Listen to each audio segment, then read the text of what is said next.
Christmas lights sparkled across the city, but Malik Jordan sat alone on a freezing bench outside a closed coffee shop. A billionaire with everything money could buy, yet no one to call, no home worth returning to, no daughter to hold on Christmas Eve. Then a little girl appeared, her eyes bright with innocent curiosity. "Mister, why are you sitting here all by yourself?" Before he could answer, she grabbed his hand. "Come to my house for Christmas. Nobody's allowed to be sad today." One simple invitation from a stranger's child. Could it save a heart that had forgotten how to feel? Malik stared at the little girl standing before him. She wore a red coat with mismatched buttons, and her braids were tied with green ribbons that had started to come undone. Everything about her screamed warmth and chaos, the exact opposite of his meticulously organized life. "I'm waiting for someone," he lied, the words automatic. The girl tilted her head, studying him with an intensity that made him uncomfortable. "No, you're not. You've been sitting here for a really long time. I saw you from the window." She pointed across the street to a small apartment building where Christmas lights blinked in almost every window. Malik had been so lost in his own thoughts that he hadn't noticed anyone watching. "My name's Emma," she announced, plopping down on the bench beside him as if they were old friends. "What's yours?" "Malik." "That's a cool name." Emma swung her legs back and forth, her small boots barely reaching the edge of the bench. "So why are you sad, Mr. Malik?" The question hit him harder than any boardroom challenge ever had. He reached into his coat pocket, his fingers brushing against the worn photograph he always carried. His daughter Zoe, captured mid-laugh at her 4th birthday party, the last birthday he'd actually attended. She was 7 now, spending Christmas in Florida with her mother and stepfather, in a life where Malik had become nothing more than a monthly check and occasional awkward phone call. "I'm not sad," he said, but his voice betrayed him. Emma looked at him with those impossibly wise eyes that children sometimes have. "My mom used to look like that, before she stopped being sad." Before Malik could respond, a woman's voice cut through the cold air. "Emma! Emma, where are you?" The girl jumped up, waving frantically. "Over here, Mom! I made a friend!" Jennifer appeared from the direction of the apartment building, her breath forming small clouds in the freezing air. She was younger than Malik expected, probably early 30s, with tired eyes that still managed to hold a spark of determination. Her coat was practical rather than fashionable, and she clutched a shopping bag that looked like it contained last-minute groceries. "Emma, how many times have I told you not to talk to strangers?" Jennifer's voice carried the exhausted frustration of a mother who had repeated this lesson countless times. "But Mom, he's not a stranger anymore. His name is Malik, and he's sad and alone on Christmas." Jennifer's eyes finally landed on Malik, and he watched her expression shift through several emotions: suspicion, then confusion, then something he couldn't quite identify. He knew what she saw: an expensive coat, designer shoes, a watch worth more than most people's cars. Everything about him screamed money, which only made his presence on this lonely bench more puzzling. "I apologize for my daughter," Jennifer said, her tone polite but guarded. "She has a habit of adopting strays." "Mom, that's rude." Malik stood up, suddenly aware of how disheveled he must look despite his expensive clothes. "It's fine. She's refreshing, actually." Jennifer reached for Emma's hand. "Come on, sweetie. Grandma's waiting and the turkey won't cook itself." "But Mom," Emma planted her feet firmly, refusing to budge. "We can't leave him here alone. It's Christmas." "Emma, you always say Christmas is about family and being together and helping people who need it." Emma's voice rose with the righteous indignation only a 6-year-old could muster. "He needs it, Mom. Look at him." Malik felt his face grow warm despite the cold. He should have walked away hours ago, should have gone back to his penthouse where at least the loneliness was private. But something kept him frozen in place, watching this small battle of wills between mother and daughter. Jennifer looked at him again. Really looked this time. and Malik knew what she saw beyond the expensive clothes, the hollow expression, the slumped shoulders, the way he held himself like a man who had lost something precious and didn't know how to get it back. "Mister, do you have somewhere to go tonight?" Jennifer's voice softened almost imperceptibly. The truth stuck in his throat. He had a penthouse that took up the entire top floor of one of the most exclusive buildings in the city. He had a vacation home in the Hamptons, a villa in Monaco, a private jet waiting at the airport. He had everything. "No," he admitted, "I don't." Emma tugged at her mother's sleeve. "See? He's sad just like you were before. When Daddy left and you cried every night." Jennifer's face flushed, and Malik saw the pain that flickered behind her eyes. Here was a woman who knew about broken promises and absent fathers, who had rebuilt her life from the wreckage someone else had left behind. "Emma, that's private," Jennifer said quietly. "But it's true. And then you stopped being sad because you had me and Grandma. He doesn't have anyone, Mom." The logic of a child, so simple and yet so devastating. Malik wanted to protest, wanted to say that he had plenty of people, employees, business partners, acquaintances who would love to spend Christmas with a billionaire. But he didn't have anyone who would notice if he simply disappeared.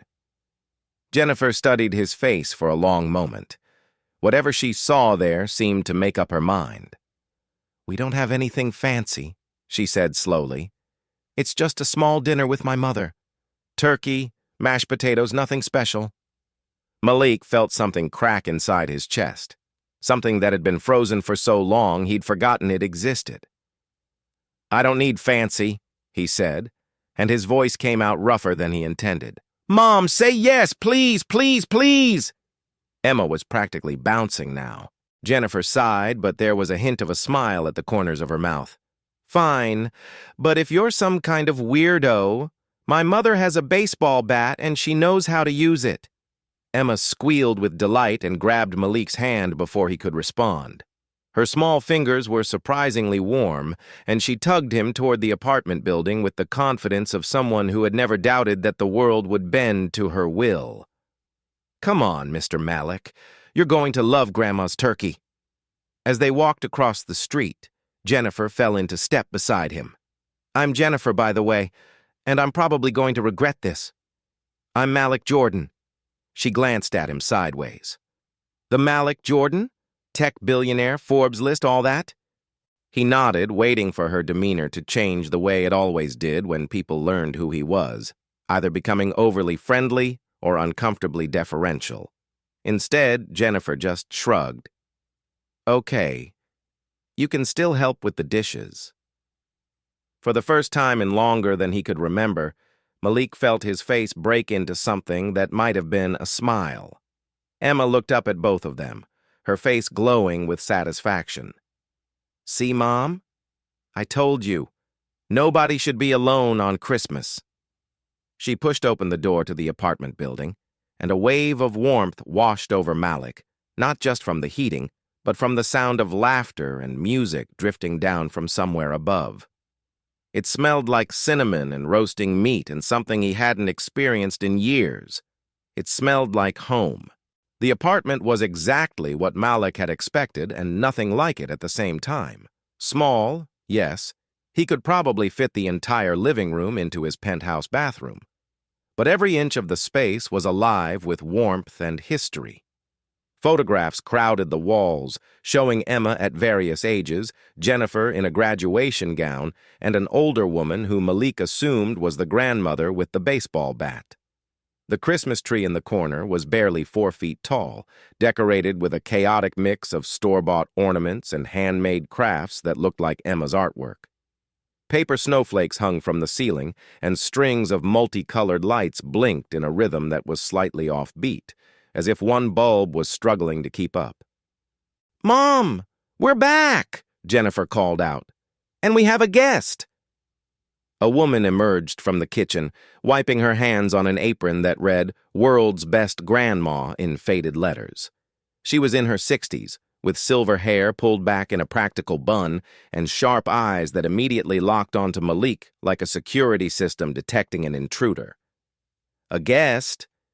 Rose's voice was flat with suspicion. "On Christmas Eve? Who is this?" "Grandma, this is Mr. Malik. I found him outside and he was all alone and sad, so I invited him to dinner." Emma bounced over to hug her grandmother, completely oblivious to the tension in the room. Rose's eyes traveled from Malik's Italian leather shoes to his cashmere coat, cataloging every expensive detail. "Found him outside? Jennifer, what is going on here?" Jennifer helped Emma out of her red coat, avoiding her mother's gaze. "He was sitting on that bench across the street, alone." Emma insisted. "Emma also insists on eating ice cream for breakfast. That doesn't mean we let her." Rose crossed her arms, positioning herself between Malik and the rest of the apartment like a guard dog. "I don't know who you are, mister, but billionaires don't just show up at strangers' apartments on Christmas Eve without a reason. What do you want?" The directness of her question threw Malik off balance. In his world, people danced around him, afraid to offend, eager to please. This woman looked at him like he was a problem to be solved. "I don't want anything," he said, and even to his own ears, the words sounded hollow. "Everybody wants something." Rose's eyes narrowed. "Especially men who show up uninvited." "Mom," Jennifer's voice carried a warning. "It's Christmas." "Exactly. It's Christmas. Which is why I want to know why this stranger is standing in my living room instead of wherever billionaires are supposed to be." Emma tugged at her grandmother's apron. "Grandma, don't be mean. He's nice.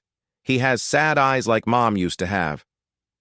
Something shifted in Rose's expression at those words, a flicker of memory crossing her face. She looked at Malik again, this time seeing past the expensive clothes to the exhaustion beneath.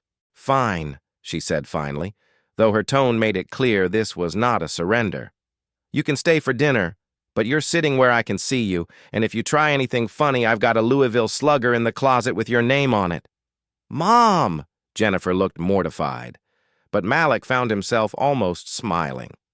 "Fair enough," Emma cheered and grabbed his hand again, pulling him toward the small dining table that was already set with mismatched plates and paper napkins folded into rough triangles.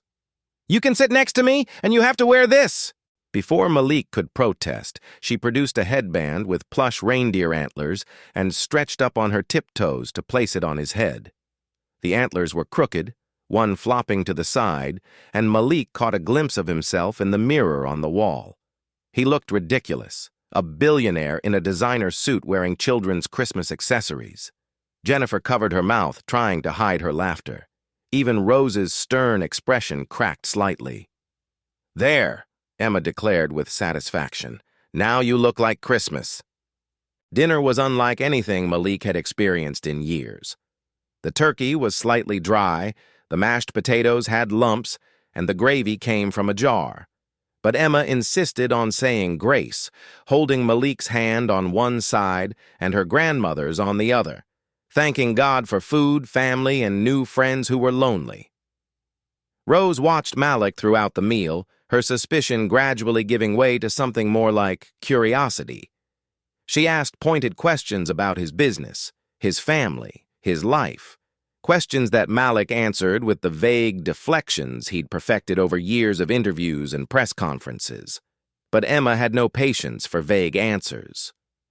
"Mr. Malik, do you have any kids?"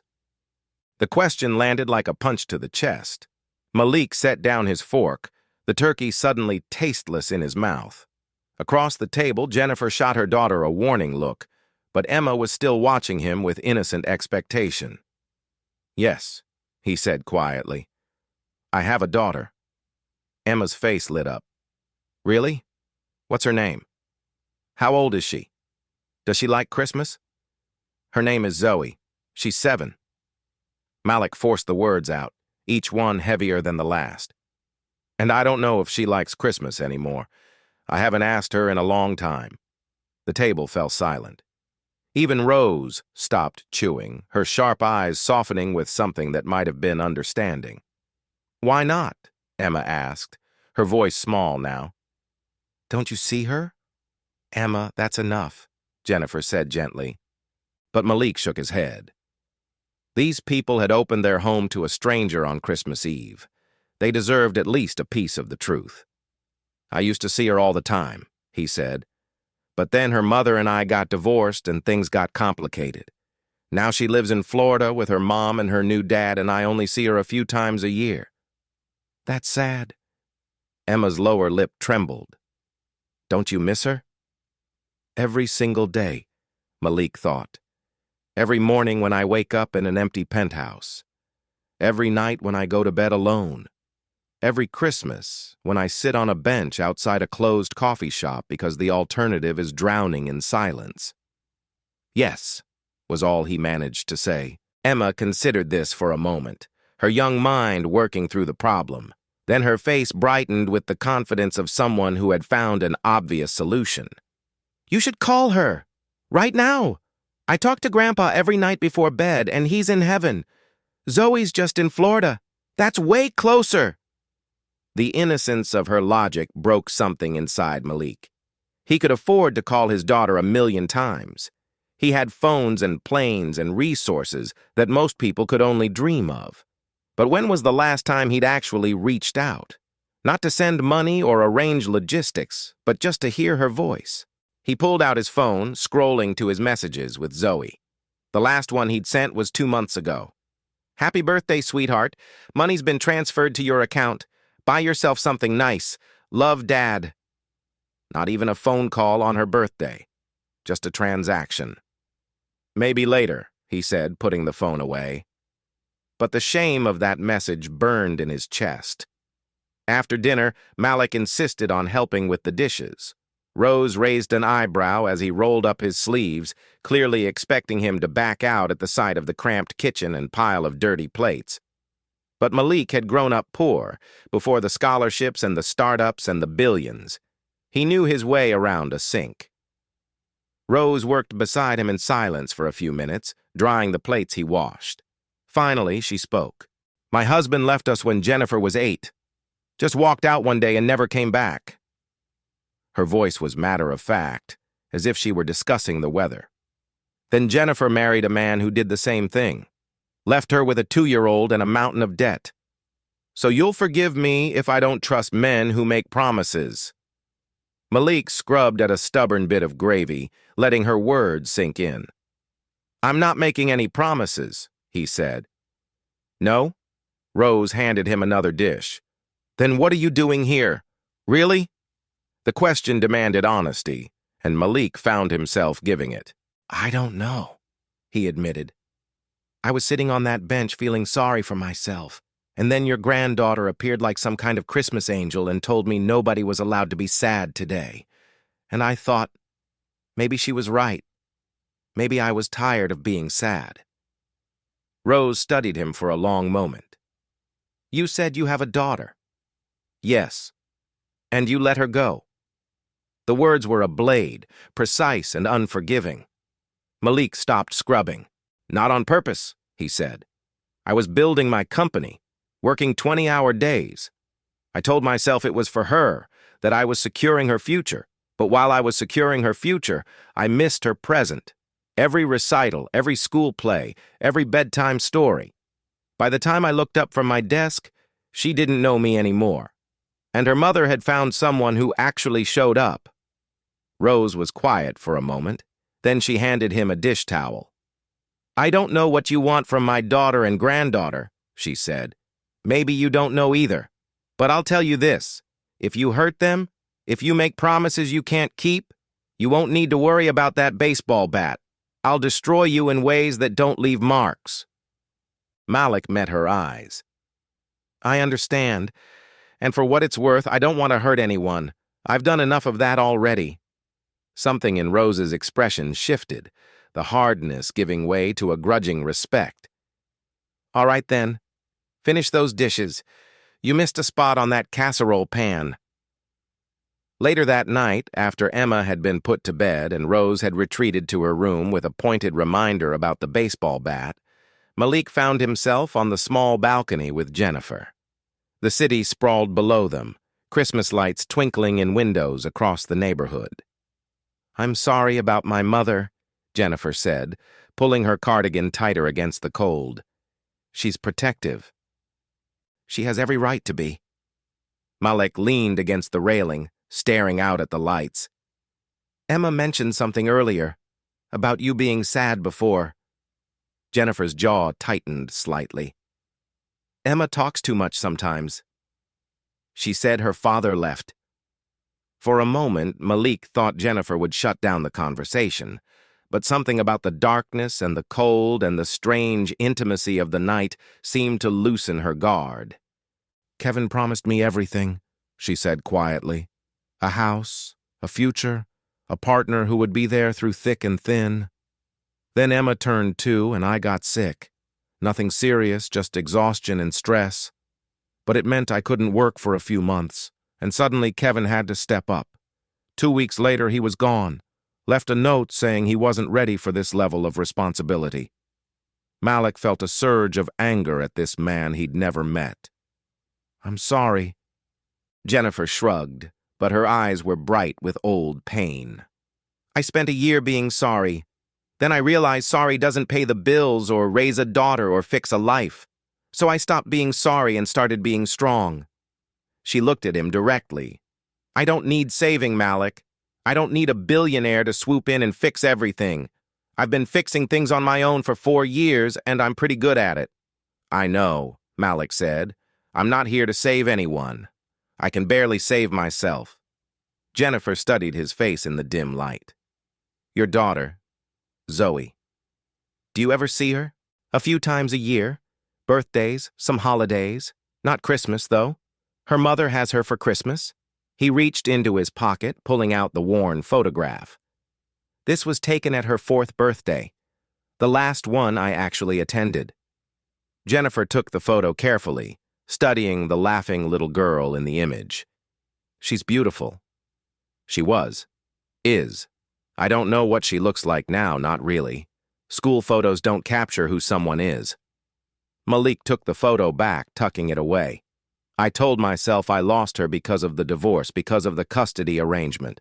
But that's not true. I lost her because I stopped showing up. And by the time I realized what I'd done, she'd already learned to live without me." Jennifer was quiet for a moment. Then she said something that cut through every defense Malik had built. "It's not too late, you know. She's 7, not 17. You still have time." Malik wanted to believe her, but 10 years of absence and excuses weighed heavy on his shoulders. "I should go," he said finally. "It's late, and I've imposed on your family enough." Jennifer didn't argue, but as he moved toward the door, she touched his arm lightly. "Thank you for coming tonight.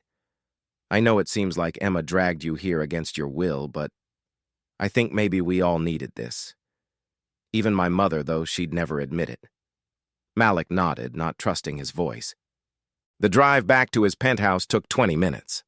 20 minutes to travel from a cramped apartment full of warmth and laughter and mismatched Christmas decorations to a sprawling luxury space that had never felt like home. He stood in the darkness of his living room, surrounded by furniture that cost more than most people's annual salaries. The city glittered below him through floor-to-ceiling windows, a million lights that meant nothing. On the coffee table sat a bottle of expensive scotch and a single glass, his usual Christmas Eve companions. But tonight he couldn't bring himself to pour a drink. Instead, he pulled out the photograph of Zoe again. 4 years old, laughing at something off-camera, cake frosting smeared on her cheek. A moment frozen in time, from back when she still looked at him like he was her hero. When had that changed? Not the day of the divorce. She'd been too young to understand. Not even the day he'd moved out because he'd promised to visit every weekend. No, it had happened slowly, invisibly. A missed weekend here, a rescheduled visit there. Business trips that couldn't wait. deals that needed closing, 1,000 small choices that added up to one devastating truth. He hadn't lost his daughter to the courts. He'd lost her to himself. Malik sank onto the couch, the photograph trembling in his hands. In the morning, Emma would wake up to Christmas presents and her mother's pancakes and a grandmother's warm embrace. Zoe would wake up in Florida with her new family, opening gifts from a stepfather who had been there every day while Malik built his empire of nothing. And Malik would wake up here, alone, surrounded by everything money could buy and nothing that actually mattered. The silence of the penthouse pressed in on him, heavier than it had ever been before, because now he knew what he was missing. He had sat at a table with a family that wasn't his, worn ridiculous reindeer antlers, eaten lumpy mashed potatoes, and felt more alive than he had in years. If he went back to his old life tomorrow, back to the 18-hour workdays and the empty dinners and the endless pursuit of more, he would lose even this small crack of light that had opened in his frozen heart, and he would never get another chance. Christmas morning arrived with pale winter sunlight streaming through the floor-to-ceiling windows of Malik's penthouse. He hadn't slept. The bottle of scotch remained untouched on the coffee table, and the photograph of Zoe lay beside it, her 4-year-old smile haunting him through the long hours of the night. At 7 in the morning, before he could talk himself out of it, Malik picked up his phone and dialed a number he knew by heart but rarely used. It rang 4 times. 5. He was about to hang up when a small, sleepy voice answered. "Hello?" His throat closed. For a moment he couldn't speak. "Hello? Who is this?" Zoe's voice was suspicious now, the way children are when they don't recognize a caller. "It's Dad," Malik managed. "It's me, sweetheart." Silence on the other end. Then, "Dad? Why are you calling so early? Is something wrong?" The question broke him.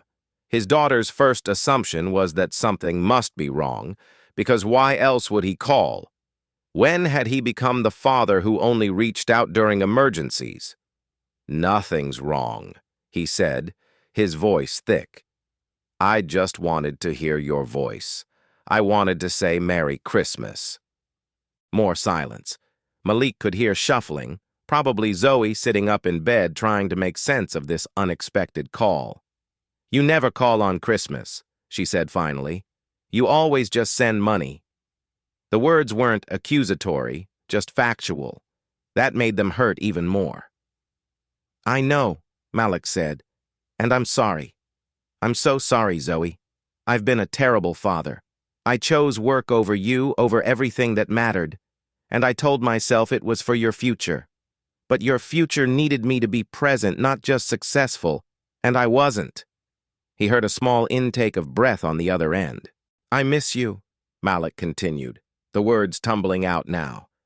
"I miss you every single day, and I know I don't deserve your forgiveness, but I want to try. I want to be better. I want to be your dad again, not just a name on a birthday card." For a long moment, there was only silence. Then Malik heard something that shattered the last of his defenses, his daughter crying. "I miss you too, Daddy," Zoe whispered. "I thought you didn't want to see me anymore." "Never," Malik said fiercely, tears streaming down his own face. "I always wanted to see you. I was just too stupid and scared and wrapped up in my own failures to reach out.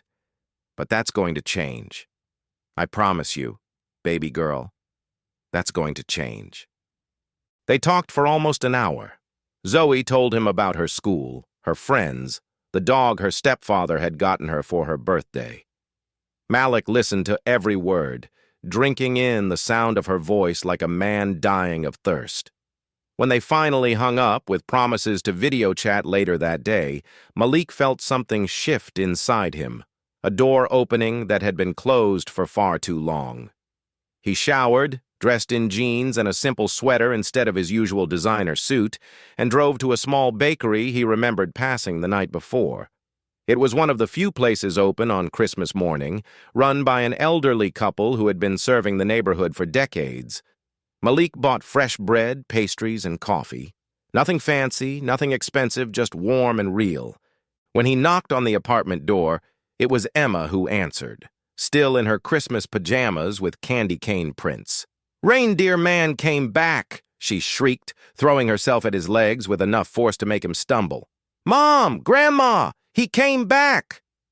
Jennifer appeared in the hallway, her hair still messy from sleep, wearing an old robe that had seen better days. She looked at Malik, at the bakery bags in his hands, and something softened in her expression. "You didn't have to do that," she said. "I wanted to." Malik held up the bags. "Merry Christmas." Rose emerged from the kitchen, already dressed and aproned, clearly in the middle of preparing breakfast. She surveyed Malik with her sharp eyes, taking in his casual clothes and the simple offerings he'd brought. "You look different," she said finally. Malik met her gaze. "I feel different." Rose held his stare for a long moment. Then she nodded once, a gesture that felt like acceptance. "Well, don't just stand there. Emma, let the man inside before all the cold air gets in." That Christmas morning was nothing like the Christmases Malik had known. No catered brunches, no obligatory appearances at exclusive parties, no expensive gifts exchanged with people he barely knew. Instead, there were pancakes with too much syrup, presents wrapped in newspaper because someone had run out of wrapping paper, and Emma's delighted screams as she opened each gift like it was the greatest treasure in the world.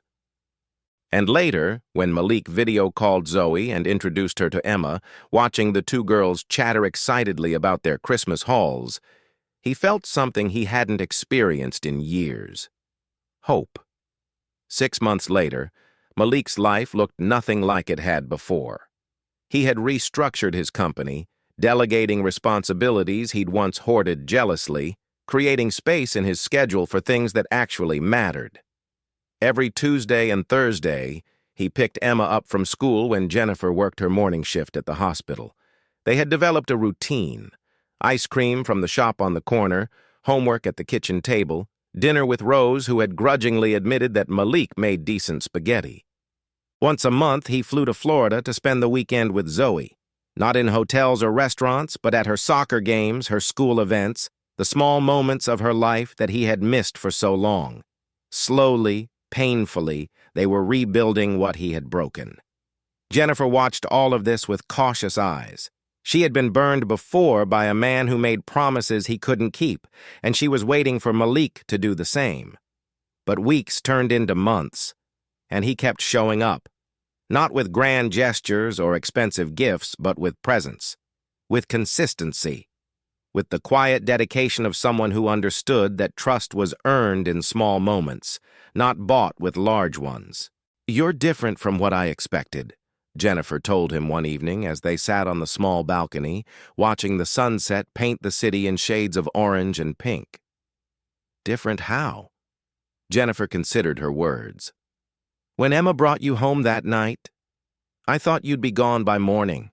Another wealthy man playing at being normal for a few hours before going back to his real life." She turned to look at him. "But you're still here." "This is my real life now," Malik said. "The penthouse, the company, the money, that was never living. It was just existing. You and Emma and Rose, you showed me what I was missing." "We're not a charity case," Jennifer said, an edge creeping into her voice. "I know." Malik reached for her hand, relieved when she didn't pull away. "You don't need me. You've made that very clear. But I need you. I need Emma's terrible jokes and Rose's threats about that baseball bat and your stubborn refusal to let me pay for anything. I need this family that isn't even mine." Jennifer was quiet for a long moment. Then her fingers intertwined with his. "Maybe it could be," she said softly. "Yours, I mean. Someday." 1 year after that fateful Christmas Eve, Malik stood in the same small apartment where everything had begun. The 4-foot Christmas tree was still in the corner, still decorated with Emma's handmade ornaments, but today it shared space with flowers and ribbons and the faces of people who had become his family. Rose walked Jennifer down the narrow aisle between folding chairs, her expression fierce with protective pride. Jennifer wore a simple white dress she'd found at a vintage shop, and Malik thought she was the most beautiful woman he had ever seen. Emma served as flower girl, clutching her basket with an expression of intense concentration that made the small gathering of friends and family laugh. She had practiced her walk for weeks, determined to get it exactly right. And in the front row, wearing a blue dress that matched her eyes, sat Zoe. It was the first time his daughter had attended something important in his life. Malik had flown her in 2 days early, wanting her to meet Jennifer and Emma before the wedding. He had been terrified. What if Zoe resented this new family? What if she felt replaced? But Emma, in her typical fashion, had handled everything. "I'm not taking your dad," she had told Zoe solemnly on their first meeting. "But I can share him with you, like sharing cookies. You can have the biggest piece because you're the big sister." Zoe had laughed, a sound Malik had thought he might never hear again. And just like that, the two girls had become allies. Now, as Malik said his vows to Jennifer, promising to love and cherish and show up every single day, he saw both of his daughters watching with matching smiles. Emma was bouncing with excitement, barely able to contain herself. Zoe was calmer, but her eyes were bright with something that looked like hope. His family, imperfect and complicated and absolutely perfect. When the ceremony ended and Malik kissed his bride, Emma broke free from her flower girl duties to throw herself at both of them. "We're a family now," she announced to anyone who would listen. "A real family." Rose appeared beside them, her stern facade finally cracking into a genuine smile. "Welcome to the madhouse," she told Malik. "No refunds." Malik laughed, pulling her into the hug despite her protests. "I wouldn't dream of it." That Christmas Eve, 1 year after a billionaire had sat alone on a freezing bench with nothing but regrets for company, the Jordan family started a new tradition. They loaded up Malik's car with blankets, thermoses of hot chocolate, and containers of Rose's famous turkey sandwiches.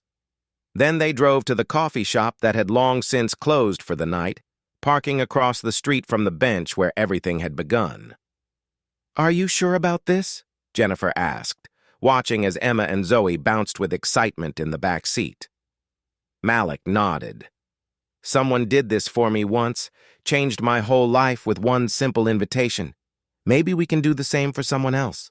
They walked together toward the bench, and Malik's heart clenched when he saw a figure huddled there, a man in a worn coat, staring at nothing, radiating the same loneliness that Malik had felt 1 year ago.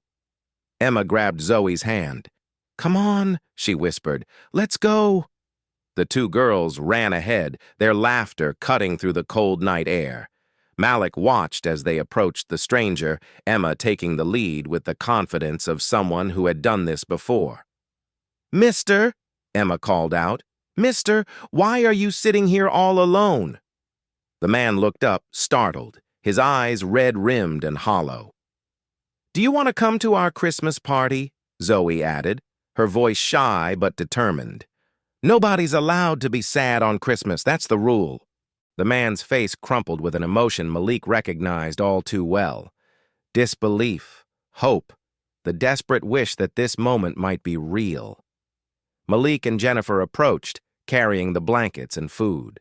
Rose followed behind, muttering about the cold but unable to hide her smile.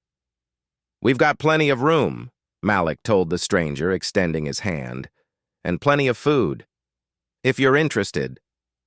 The man looked at Malik's hand, at the children's eager faces, at this strange family offering kindness to a stranger in the night.